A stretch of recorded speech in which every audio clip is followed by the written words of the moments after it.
भगवते वासुदेवाय। 13वां अध्याय। ध्रुव वंश का वर्णन। राजा अंक का चरित्र।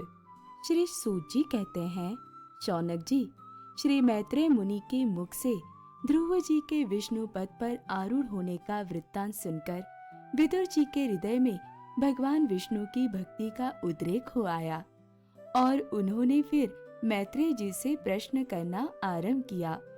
विदुर जी ने पूछा, भगवत परायण मुने, ये प्रचेता कौन थे? किसके पुत्र थे? किसके वंश में प्रसिद्ध थे और इन्होंने कहाँ यज्ञ किया था? भगवान के दर्शन से कृतार्थ नारद जी परम भागवत है, ऐसा मैं मानता हूँ। उन्होंने 5 रात्र का निर्माण करके श्री हरि की पूजा पद्धति रूप क्रिया योग का उपदेश किया है। जिस समय प्रचेता गण स्वधर्म का आचरण करते हुए भगवान यज्ञेश्वर की आराधना कर रहे थे, उसी समय भक्त प्रवर नारद जी ने ध्रुव का गुणगान किया था। ब्राह्मण, उस स्थान पर उन्होंने भगवान की जिन जिन लीला कथाओं का वर्णन किया था, वे सब पूर्ण रूप से मुझे सुनाइए। मुझे उनके सुनने की बड़ी इच्छा है। श्री मैत्रेय जी ने कहा, विदुर जी, महाराज ध्रुव के वन चले जाने पर उनके पुत्र उत्कल ने अपने पिता के सार्वभौम वैभव और राज सिंहासन को अस्वीकार कर दिया।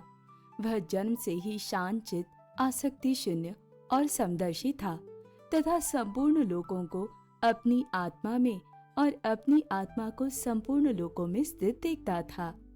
उसके अंतःकरण का वासना रूप मल अखंड योगाग्नि से भस्म हो गया था, इसलिए वह अपनी आत्मा को विशुद्ध बोध रस के साथ अभिन्न, आनंदमय और सर्वत्र व्याप्त देखता था।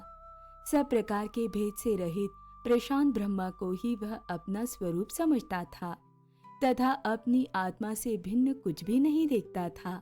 वह अज्ञानियों को रास्ते आदि साधारण स्थानों में बिना लपट की आग के समान मूर्ख, अंधा, बहिरा, पागल अथवा गूंगा सा प्रतीत होता था। वास्तव में ऐसा था नहीं।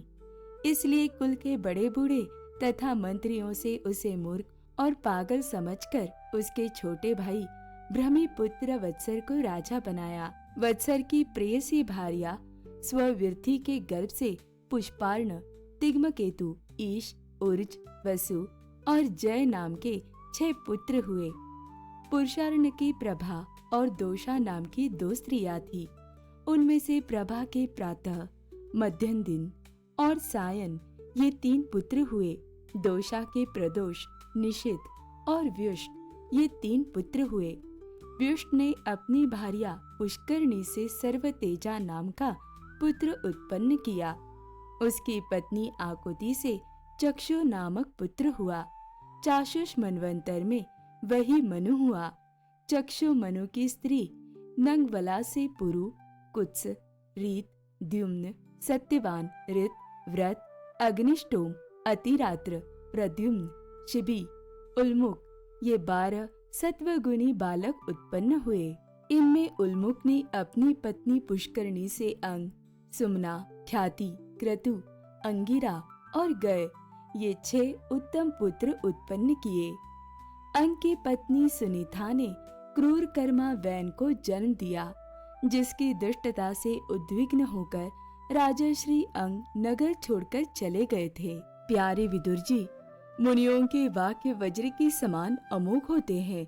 उन्होंने कुपित होकर वेन को शाप दिया और जब वह मर गया तब कोई राजा न रहने के कारण लोक में लुटेरों के द्वारा प्रजा को बहुत कष्ट होने लगा। ये देखकर उन्होंने वेन की दाहिनी भुजा का मंथन किया, जिससे भगवान विष्णु के अंशावतार आदि सम्राट महाराज पृथु प्रकट हुए। विदुर जी ने पूछा, ब्राह्मण, महाराज अंग तो बड़े शील संपन्न, साधु स्वभाव, ब्राह्मण भक्त और महात्मा थे। उनके वैन जैसा दुष्ट पुत्र कैसे हुआ, जिसके कारण दुखी होकर उन्हें नगर छोड़ना पड़ा? राजदंडधारी वेन का भी ऐसा क्या अपराध था जो धर्मज्ञ मुनीश्वरों ने उसके प्रति शाप रूप ब्रह्मदंड का प्रयोग किया? प्रजा का कर्तव्य है कि वह प्रजापालक राजा से कोई पाप बन जाए तो भी उसका तिरस्कार न करे, क्योंकि वह अपने प्रभाव से 8 लोकपालों के तेज को धारण करता है।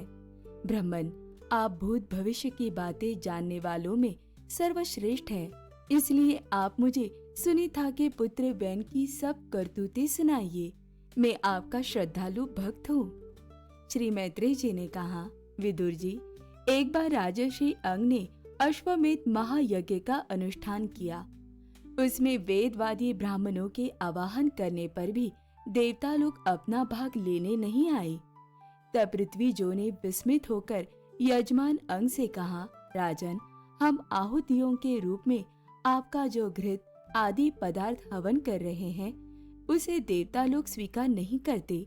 हम जानते हैं आपकी होम सामग्री दूषित नहीं है, आपने उसे बड़ी श्रद्धा से जुटाया है, तथा वेद मंत्र भी किसी प्रकार बलहीन नहीं है, क्योंकि उनका प्रयोग करने वाले ऋत्विजगण याजकोचित सभी नियमों का पूर्णतया पालन करते हैं।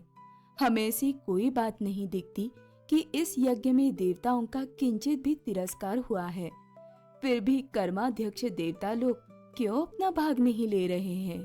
श्री मैत्रेय जी कहते हैं, ऋत्विजों की बात सुनकर यजमान अंग बहुत उदास हुए।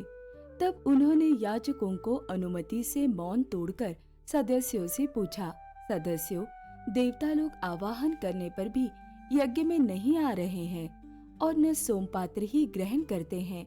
आप बतलाइए, मुझसे ऐसा क्या अपराध हुआ है?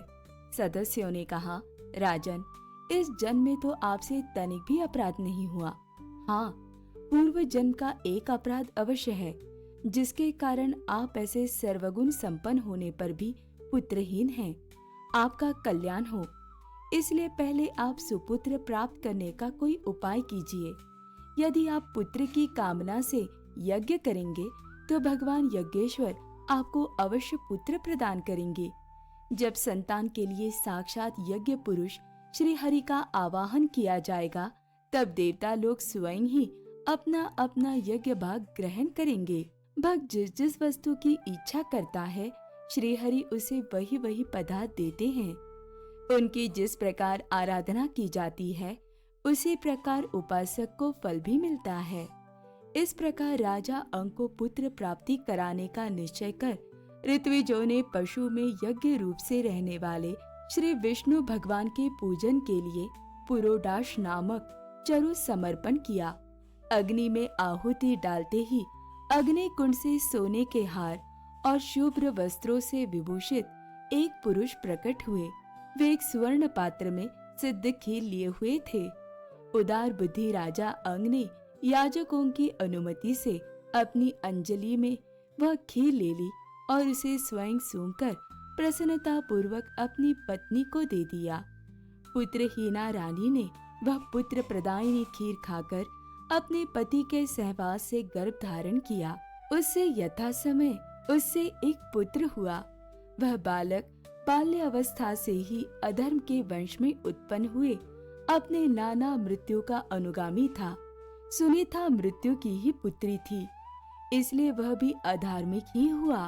वह दुष्ट वेन धनुष बाण चढ़ाकर वन में जाता और ब्यात के समान बेचारे भोले भाले हरिणों की हत्या करता। उसे देखते ही पुरवासी लोग वैन आया कहकर पुकार उठते। वह ऐसा क्रूर और निर्दयी था कि मैदान में खेलते हुए अपनी बराबरी के बालकों को पशुओं की भांति बलात् मार डालता। वेन की ऐसी दुष्ट प्रकृति देखकर महाराज अंग ने उसे तरह तरह से सुधारने की चेष्टा की, परंतु वे उसे सुमार्ग पर लाने में समर्थ न हुए। इससे उन्हें बड़ा ही दुख हुआ।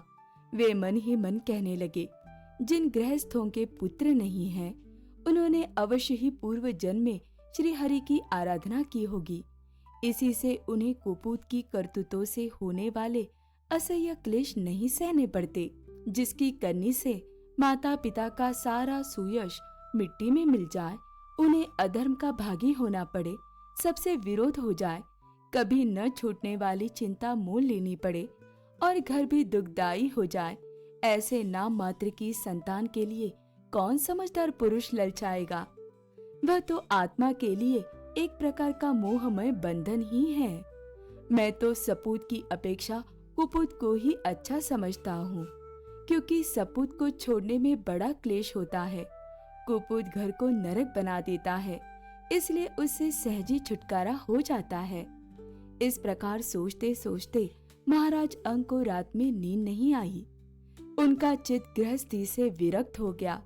वे आधी रात के समय बिछौने से उठे। उस समय बेन की माता नींद में बेसुध पड़ी थी। राजा ने सबका मुंह छोड़ दिया और उसी समय किसी को भी मालूम न हो, इस प्रकार चुपचाप उस महान ऐश्वर्य से भरे राजमहल से निकलकर वन को चल दिए।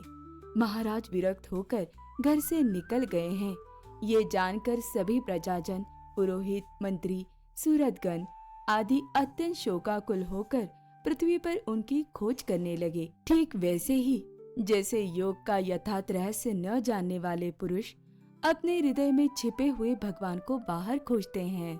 जब उन्हें अपने स्वामी का कहीं पता न लगा, तब वे निराश होकर नगर में लौट आए और वहाँ जो मुनिजन एकत्रित हुए थे, उन्हें यथावत प्रणाम करके उन्होंने आंखों में आंसू भरकर महाराज के न मिलने का वृत्तांत सुनाया। ओम नमो भगवते वासुदेवाय।